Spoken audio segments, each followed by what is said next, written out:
Je vais vous parler bien sûr de la note politique emploi d'APF France Handicap, puisque je suis coordinateur de la Commission nationale politique jeunesse de l'APF.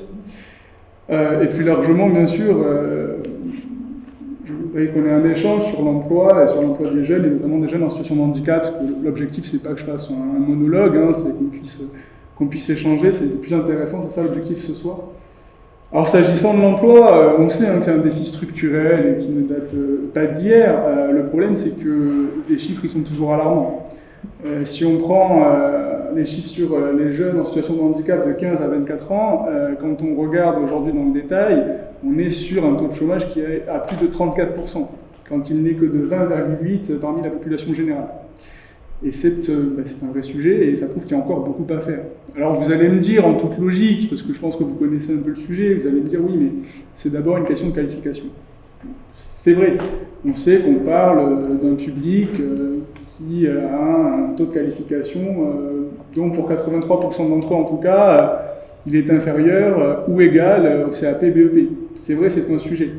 Moi je crois que ça nous questionne aussi sur la façon dont on envisage la qualification dans notre pays finalement, où on met beaucoup plus l'accent sur les compétences techniques que sur les compétences opérationnelles.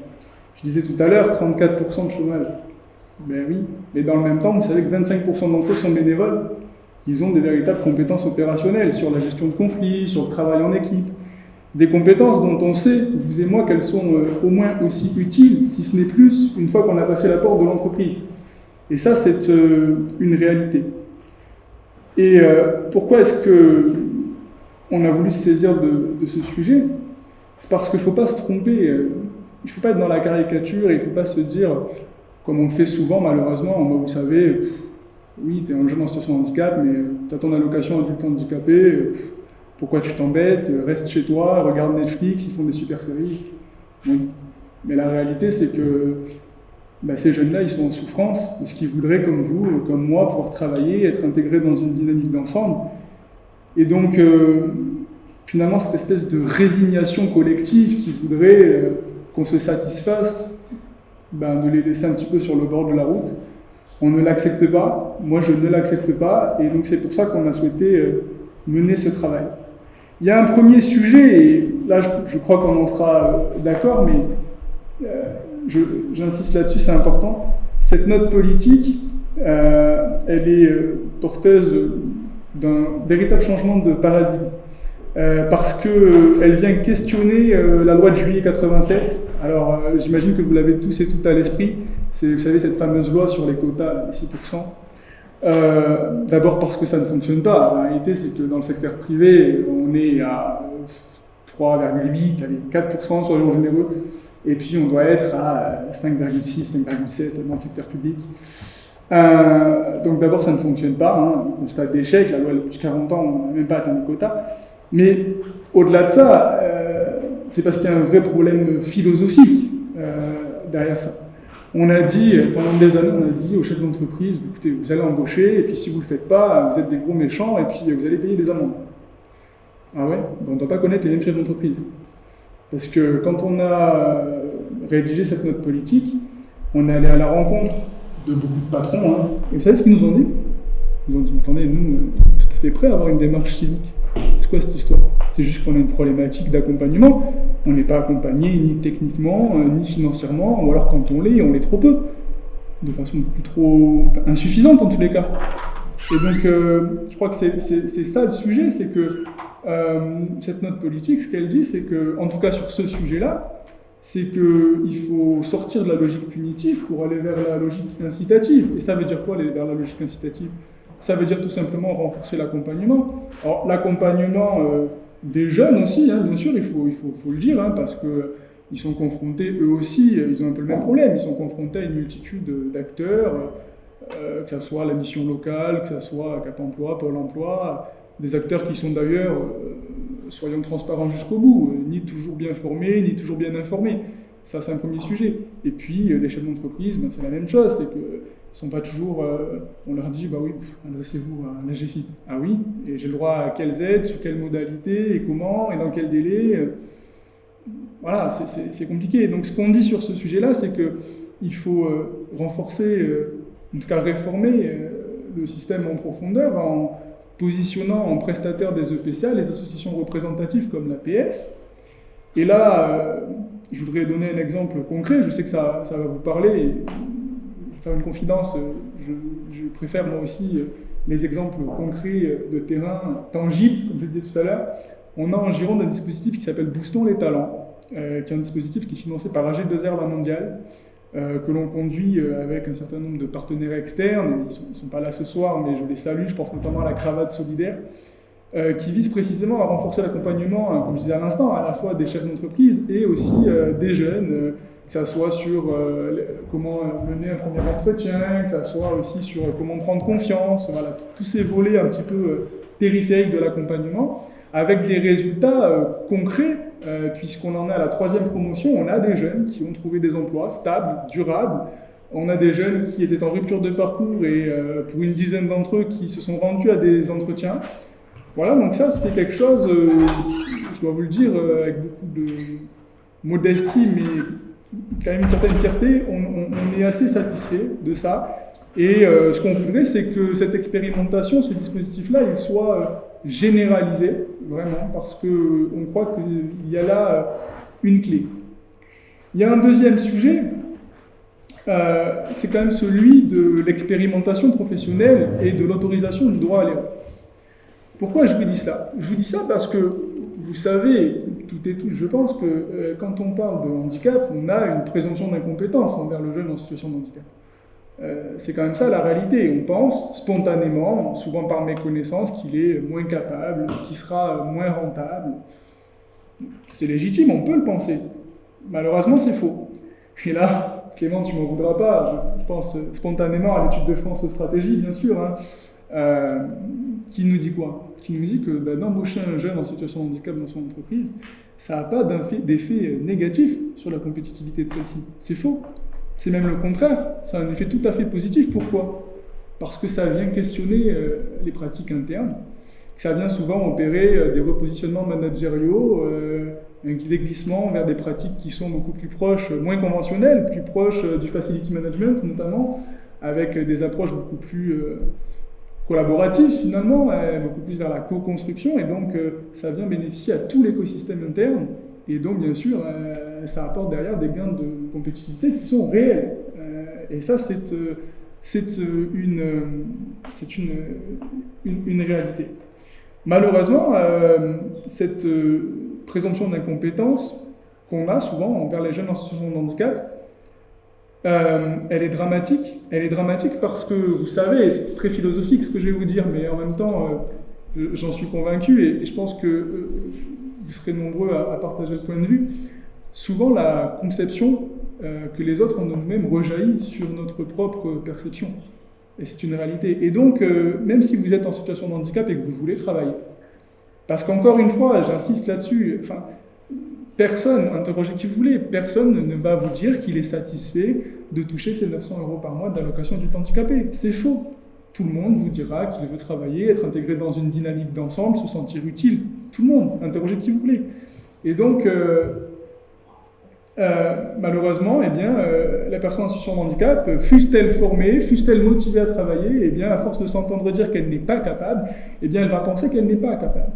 Et donc, c'est pour ça qu'une des clés pour nous, c'est l'expérimentation. Si vous avez l'occasion dans vos structures d'accueillir des stagiaires, faites-le. Vous serez accompagné, il n'y a pas de souci. Mais vraiment, faites-le parce qu'il faut que vous puissiez, de votre point de vue, prendre confiance en la capacité des jeunes en situation de handicap à travailler à vos côtés. Et il faut que le jeune, lui, puisse prendre conscience de ses capacités, de son utilité dans l'entreprise et au besoin monter en compétence. Permettons le droit à l'erreur et vraiment, allons sur ces sujets le plus tôt possible, même dès la 3e, j'ai envie de vous dire, vraiment. Et puis, il y a un dernier sujet, et là, c'est peut-être même le cœur, finalement, de présence ce soir devant vous. Alors, je passe rapidement un petit peu sur les propositions de la note, parce que, encore une fois, je veux vraiment laisser place à l'échange, mais il y a quand même un dernier sujet, c'est celui de l'entrepreneuriat. La stratégie Europe, Clément a parlé d'Europe tout à l'heure, il est dans une certaine façon un petit peu source d'inspiration parfois, donc je vais reparler d'Europe. La stratégie Europe 2020 reconnaît l'entrepreneuriat comme vecteur d'inclusion socio-professionnelle. pour les jeunes, notamment en situation de handicap. Sauf que, là, il y a un vrai sujet, il y a un vrai problème, surtout. Quand, déjà, créer son entreprise, vous le savez, toutes et tous, vous le savez, créer son entreprise, c'est compliqué. Mais quand on est en situation de handicap, encore plus, il y a des vraies discriminations, notamment sur l'accès au prêt, sur l'aspect assurantiel. Alors là, c'est dramatique, enfin, c'est pointé chaque année par le défenseur des droits, mais il faut s'en dire un mot. Vous êtes en situation de handicap, 80%. Vous avez un souci pulmonaire, type mucoviscidose. Vous voulez créer votre entreprise. Vous allez voir votre banquier. Vous dites, voilà, il faudrait 50 000 euros.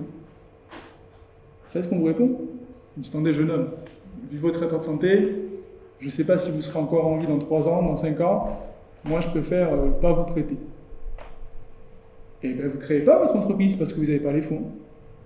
Bien vous retournez vivre de votre AH, super, bravo, c'est extrêmement compliqué. Et donc là il y a un vrai sujet. Il y a un vrai sujet parce que pourtant, beaucoup de jeunes veulent créer leur entreprise et les incubateurs n'intègrent pas à ce jour la dimension de la compensation dans leur accompagnement, notamment sur le volet financier. Alors je sais qu'il y a des belles initiatives, et je pense à Andy Rod, sur ce sujet qui sont en train de se faire jour, et on est tout à fait prêt à les accompagner, et on salue ces initiatives parce qu'elles sont tout à fait vertueuses et elles vont dans le sens de ce qu'on défend. Donc bravo et merci à celles et ceux qui les portent. Mais il y a un vrai travail à faire là-dessus. Il y a un vrai travail à faire sur l'information à la fois des jeunes, aussi sur la faisabilité de l'entrepreneuriat. Hein. Il y a des exemples inspirants. Je pense à Printou.fr en Charente, ou même plus localement à Mobalink et à Jonathan Dupire, que je pense que vous êtes nombreux à connaître. Mais beaucoup spontanément vont se dire que c'est pas possible.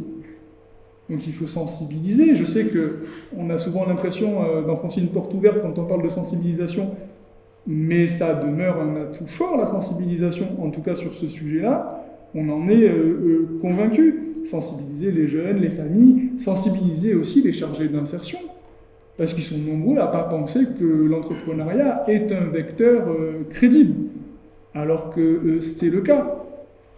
Et donc, pourquoi je disais tout à l'heure que je pensais que c'était sur ce dernier point un petit peu le cœur, finalement, l'essence de mon intervention ce soir devant vous, je vais vous le dire, parce que je pense qu'il y aurait un intérêt, par exemple, à ce qu'un club d'entreprise comme le vôtre soit parrain, marraine d'une initiative comme celle-là, de soutien à des incubateurs, en termes aussi d'accompagnement des jeunes, en termes de sensibilisation, en lien avec des associations représentatives. Il n'y a aucun souci, nous y sommes prêts, mais je crois que c'est le cœur du sujet. C'est-à-dire que l'insertion socio-professionnelle des jeunes et des jeunes en situation de handicap par voie de conséquence, je crois que c'est un objectif, je sais que c'est un objectif que nous avons en commun.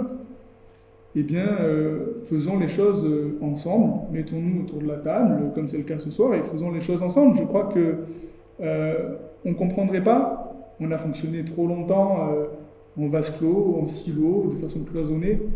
Je crois qu'on ne comprendrait plus qu'alors même qu'on partage le même objectif sur ces sujets, on ne soit pas capable de faire les choses en co-construction. Vraiment, je crois que les jeunes, et les jeunes en situation de handicap notamment, sont un atout pour la compétitivité d'un territoire ou d'une nation, vraiment. Et je crois que préparer leur avenir, répondre à leurs besoins, leurs attentes, c'est d'une façon générale préparer l'avenir du pays qui est le nôtre. Et je ne vois pas ce qui s'opposerait à ce qu'on le fasse. Club d'entreprise, association, voilà, tous les hommes et femmes de bonne volonté, et je ne vois pas ce qui s'opposerait à ce qu'on puisse le faire ensemble. Je crois que sur le sujet de l'entrepreneuriat notamment, c'est des choses sur lesquelles on peut avancer de concert. Voilà, et c'est ce que je suis venu vous dire ce soir, au-delà de toute présentation de telle ou telle proposition qui nous sont apparues être des propositions de bon sens. Voilà, écoutez, je vous remercie pour votre écoute. J'espère que j'ai été assez clair et synthétique. Et puis maintenant, n'hésitez pas si vous avez des questions, parce qu'encore une fois, c'est vraiment l'échange qui me tenait à cœur ce soir. Merci.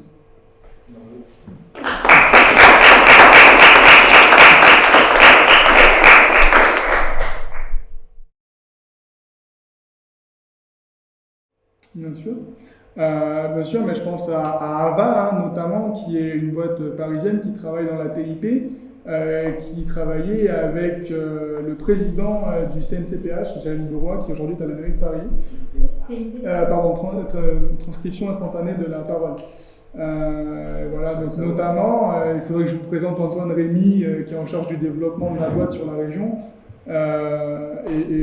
qui serait un interlocuteur qui pourrait tout à fait venir abonder dans le sens de ce que je viens de vous dire ce soir. Mais bon, c'est un interlocuteur parmi d'autres. Mais oui, effectivement, on a un certain nombre d'interlocuteurs. Encore une fois, je vous dis, la note politique, j'ai pas voulu être trop long sur son contenu et j'ai voulu faire un focus sur des choses qui me paraissaient essentielles, qui nous paraissaient essentielles. Mais cette note politique-là, c'est le résultat de 18 mois de travail. Donc je vous prie de croire que ce qu'il y a à l'intérieur, la concertation, elle a été longue, durable, et que voilà, on s'appuie sur des choses qui sont solides, concrètes, et à chaque fois on a des exemples tangibles. Bien sûr, quand je parlais tout à l'heure de la multiplicité des acteurs et du ballottage des jeunes d'un interlocuteur à un autre et des ruptures de parcours qui s'en suivent bien souvent, là c'est pareil, on a des exemples extrêmement concrets, enfin sur tous les sujets, sur tout ce que j'ai évoqué, on a des exemples concrets, bien sûr. La question de l'accessibilité universelle, du coup, que recouvre ta question, elle est essentielle parce que, je ne l'ai pas évoqué, mais durant les 2 premiers confinements, on a quand même eu une problématique majeure qui n'était pas celle de l'insertion, pour le coup, qui était celle du maintien dans l'emploi. Pourquoi ? Parce qu'il y a eu un glissement, vous le savez, hein, du présentiel vers le télétravail. Le télétravail, nous, c'est quelque chose qu'on soutient parce que ça présente des avantages en termes notamment de flexibilité. Voilà, ça présente des avantages, clairement, hein. Donc c'est quelque chose qu'on soutient. Mais pour autant, là encore, c'est quelque chose qui mérite d'être convenablement accompagné. Pourquoi ? Parce que sur 54% des personnes qui étaient en situation de handicap en emploi, eh bien, elles nous ont dit qu'elles ont failli être licenciées, bien souvent. Pourquoi ? Parce que leur employeur n'avait pas mis en place les compensations utiles pour opérer un glissement efficient du présentiel vers le télétravail. Et donc, ça recouvre toute la nécessité de la question de l'accompagnement. Et bien sûr que, là encore, je le redis, c'est là où c'est absolument essentiel d'arrêter les fonctionnements en vase clos et de fluidifier les relations entre acteurs à chaque fois que c'est possible. Si je prends, c'est pas par chauvinisme, hein, mais si je prends la question, bien sûr, des associations représentatives, il se trouve qu'une association représentative comme APF France Handicap, on est gestionnaire d'établissement. On a 428 structures à travers le pays. Ce qui veut dire que, et 14 000 salariés. Ce qui veut dire que, je vous dis ça, c'est pas pour montrer les muscles, mais c'est pour vous dire qu'on a à la fois la connaissance des publics et des mécanismes de compensation. Ce qui n'est pas toujours le cas des acteurs publics, hein, je l'ai dit, qui sont parfois mal formés, notamment sur les mécanismes de compensation. Et la question, elle est pourtant essentielle, et merci Clément, c'est qu'on sait que depuis la loi de 2005 notamment, on le savait avant, mais depuis la loi de 2005, on sait que la question du handicap, elle est d'abord écosystémique. Donc on sait que personne n'est inemployable en réalité, et que si on met en place les mécanismes de compensation, qu'ils soient techniques ou humains, qui sont adéquats aux spécificités de la personne, cette personne-là, quelle que soit sa pathologie, elle est capable de travailler et elle sera tout aussi efficace qu'une personne dite valide. Alors, je déteste ça, parce que pour moi, l'important, c'est pas personne valide ou personne invalide, c'est une personne avant tout. Mais voilà, aussi compétente, aussi efficace, oui, vraiment, pour autant qu'on ait une approche écosystémique globale. Donc oui, merci de ta question.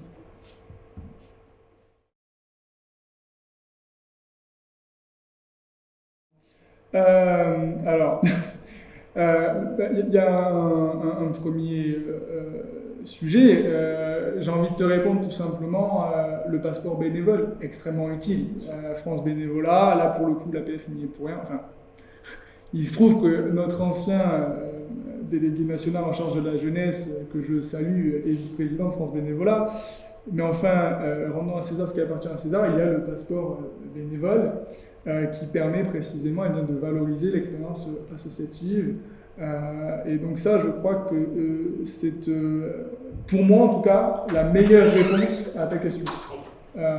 sincèrement, parce que ça a fait la preuve de son efficience sur le terrain. Ensuite, sur la deuxième partie de ta question, ça soulève un problème majeur au niveau européen. Je vais être un petit peu plus long, mais ça soulève une problématique majeure. C'est que, aussi bien par exemple en termes d'éducation, voilà, je travaille beaucoup sur les questions d'éducation. Il se trouve que je ne suis pas venu faire ce soir ma promotion, mais il se trouve que je siège au Conseil d'orientation des politiques jeunesse, donc je travaille beaucoup sur les questions d'éducation. Il se trouve qu'au niveau européen, nous avons un représentant sur l'éducation, donc nous avons des données sur l'éducation et nous avons des remontées d'informations, des études d'impact. En fait. Ce que nous n'avons pas du tout sur l'emploi et sur le handicap. Nous n'avons pas d'observatoire européen de l'emploi. Et ça, c'est un vrai sujet parce qu'on devrait pouvoir avoir des données. Vous savez, par exemple, que vous êtes beaucoup ici à être entrepreneur. Vous savez, par exemple, je vais vous donner juste un chiffre. Je n'ai pas voulu être trop technique parce que je voulais qu'on fasse dans le concret, mais je vais vous donner juste un chiffre ahurissant. Vous savez que les jeunes entreprises créées par des porteurs en situation de handicap ont un taux de viabilité à 3 ans qui est de 13% supérieur à une jeune entreprise créée par une personne valide. Vous savez ça? Par rapport justement à tout ce qu'on disait tout à l'heure, hein, c'est des questions de pratique interne en fait. Hein. Mais ça, ce sont des données, des chiffres, mais qu'on a eu parce qu'on a fait des enquêtes individuelles en fait. Pas parce qu'on a des données centralisées à l'échelle européenne, et c'est un vrai problème. Et donc, sur ce sujet, il se trouve que la question, vraiment, merci de la question, c'est un sujet qu'on avait bien identifié au niveau de l'APF et a fortiori au niveau de la Commission nationale politique jeunesse que j'ai l'honneur de présider. On voulait, pour tout vous dire, initier un projet de coopération européenne dans le cadre d'Erasmus pour justement aller collecter de la donnée et faire des propositions, en fait. On n'a pas pu le faire, vous l'imaginez, hein, du fait de la crise sanitaire qui nous a frappés, où les problématiques de mobilité ont été accrues par la force des choses. Mais en tout cas, c'est quelque chose qu'on avait identifié, c'est quelque chose sur lequel on souhaite s'engager de façon forte. Et si la Jeune Chambre économique souhaite porter un tel sujet, je crois très sincèrement qu'on serait ravis de s'y engager avec vous. Ouais.